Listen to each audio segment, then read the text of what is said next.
こんばんは、ゆうかです。今回の動画は初めてのエアブラシに挑戦していきたいと思います。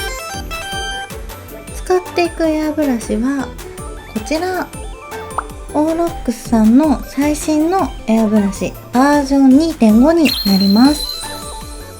こちらはエアブラシとコンプレッサーが一体化しているものになりますので、コードとかでコンプレッサーとつなぐっていうものとは違うようです。こういったかっこいい箱に入っています。中は説明書と、こちらにエアブラシが入ってたんですけど、充電するための USB ケーブルと大きめのカップ、中くらいのカップ、小さいレンチとスポイト、掃除で使うブラシとニードルがセットになっています。初心者にも使いやすいとのことなので、私でもちゃんと使えるかどうか不安なんですけど、楽しんで使っていきたいと思います。それでは本編をご覧ください。塗装の前にまずはキットを組み立てていきます。初めての塗装に私はハロフィッターを選びました。これをオーロックスさんから発売されているこちらのニッパーを使って作っていきたいと思います。こちらはニッパーキャップもついているので、収納の際に刃先を保護できて安心です。初めてのエアブラシということで、パーツの多くないこちらを選びました。ランナーも少なくて簡単に作れそうです。それでは早速作っていきます。握ってみた感じの感触はすごく軽いです。握力が弱いお子さんでも簡単に使えそうです。切った時の感覚はぬるっと切れるっていう感じでした。刃先がすごく薄いので綺麗な切断面に仕上がります。Amazon の評価も高く、片刃ニッパーを初めて使ってみたいという方にもおすすめなのではないでしょうか。そんなこんなであっという間にハロができました。今回はエアブラシがメインなので、組み立て作業は超早送りをして、はい、ハロフィッターの完成です。すごく早く作れたし、すごく可愛いキットです。はい、というわけでハロフィッターが組み上がったので、これを一度バラして塗装をする準備をしていきたいと思います。まずは気になるところをヤスリで削ります。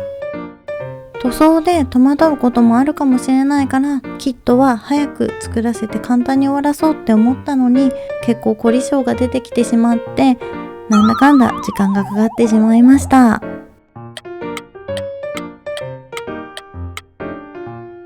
ヤスリがけ後、洗って乾かした状態がこちらになります。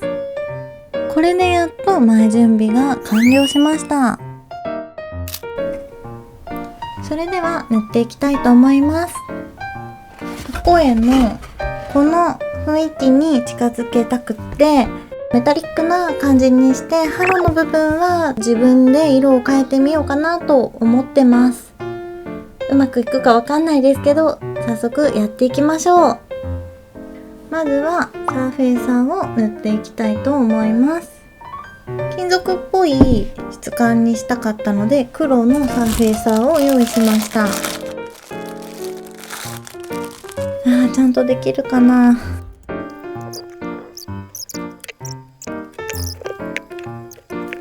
あんまり汚さないようにしたいんですけど、下に敷くものを忘れてました。敷いておこ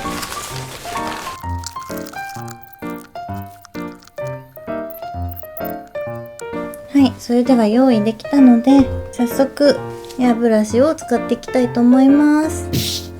このエアブラシ、ここを押し込むことでスイッチが入るようになってます。ここを引いて太さを変えることができるようです。あとここもね、出る量を調節できるようになっているようです。知識は頭に入れたので、これからできるか挑戦してみたいと思います。よいしょ。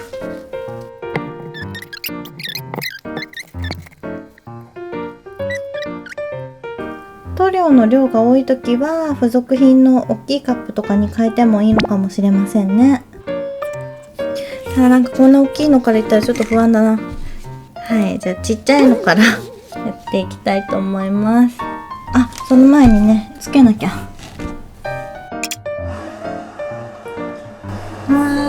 ちゃんとできるかな、めっちゃ心配。一生懸命押しておりますが、これはレバーを引かないと噴射されません。ち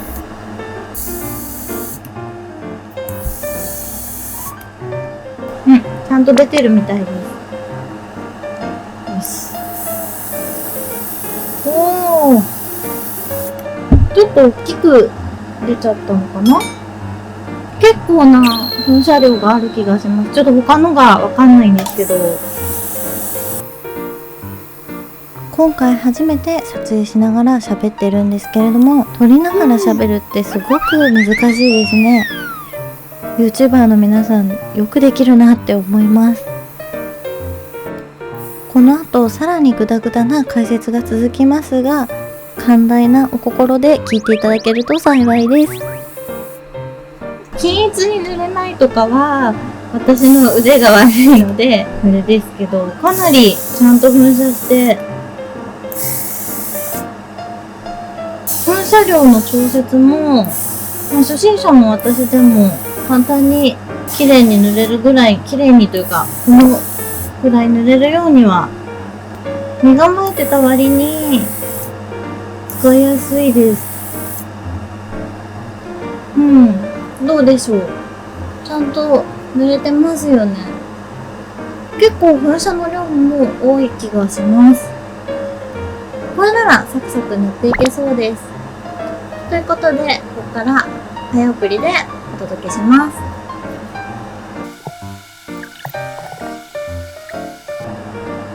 そうそう、早送りの前にですけど、これ結構持った感じ重たいなって思ってたんですけど、実際使ってみると重さはそんなに感じなくって、こう片手で操作することも簡単な柔らかさというか、ここがちゃんと動いてくれるので、私そんな握力はある方なんですけど、結構操作性は使いやすいと思います。初心者でもこんだけ使えるっていうのが伝わるといいんですけど、結構引くとブワーって結構な量が出ると思いま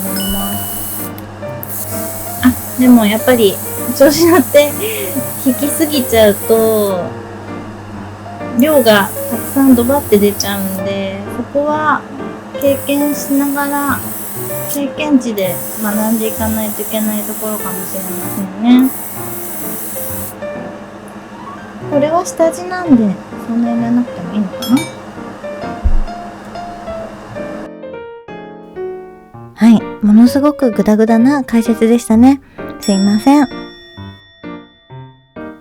塗装をする前に湾曲するような面は塗りにくいと聞いていたんですけれども、そういった面も難なく塗ることができました。グダグダな解説でも言ってましたが、結構な噴射量があるのでパワーで困ることはなさそうです。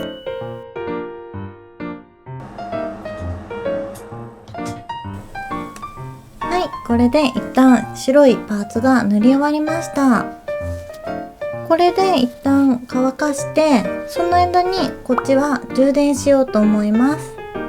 私みたいになかなか休憩を取らないような人間には、こういった充電式の方が適度に休憩を挟めていいのかもしれません。ということで、これを乾かして充電してる間に私は夕ご飯を食べてきます。充電は USB ケーブルになりますので、変換アダプターをかませてコンセントで充電してもいいですし、パソコンなどからも充電できます。私は卓上に USB ポートがあるので、そこで充電をしました。不安だったので早々に充電したんですけれども、この後かなり長く作業をしたんですが、一旦筆休めをしている間に卓上で充電をしてまた使ってというのを繰り返していたので、一度も充電切れになることはなかったです。手元でこまめに充電できるのも私にはポイントが高かったです。あっという間に黒のサーフェイサーが塗り終わりました。次はグレーのサーフェイサーを塗っていきます。この頃にはだいぶ慣れてきてサクサクと塗ることができました。色を変える際などのうがいの仕方も YouTube で勉強済みなのでバッチリでした。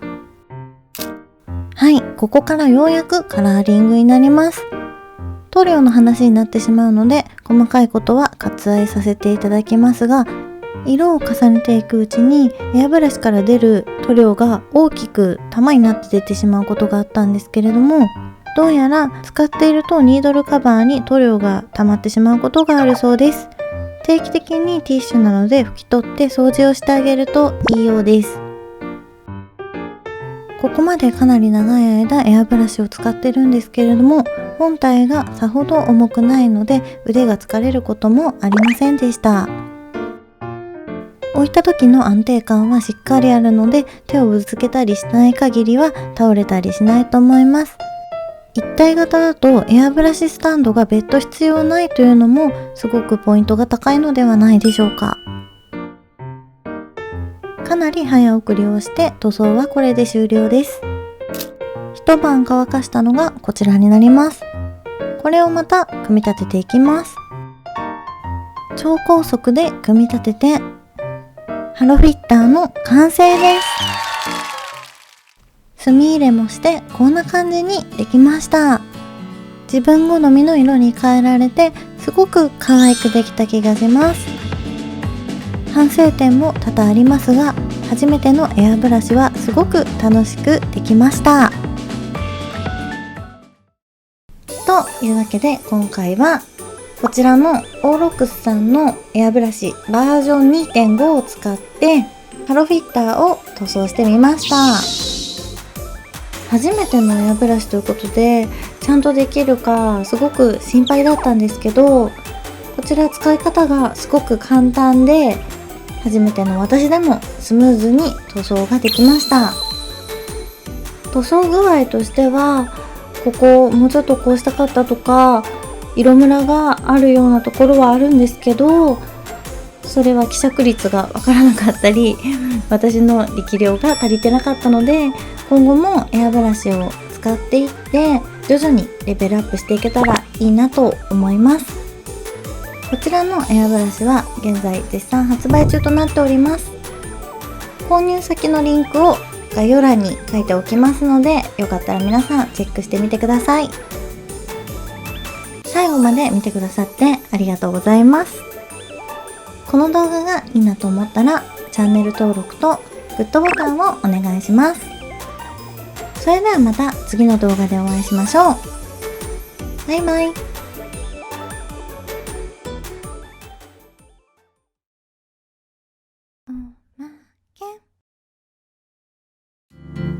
初めてのエアブラシということで本編いかがでしたでしょうか。今回の動画でお話ししきれなかった箇所に関しては別途動画を作成する予定です。そちらもお楽しみに。お楽しみに。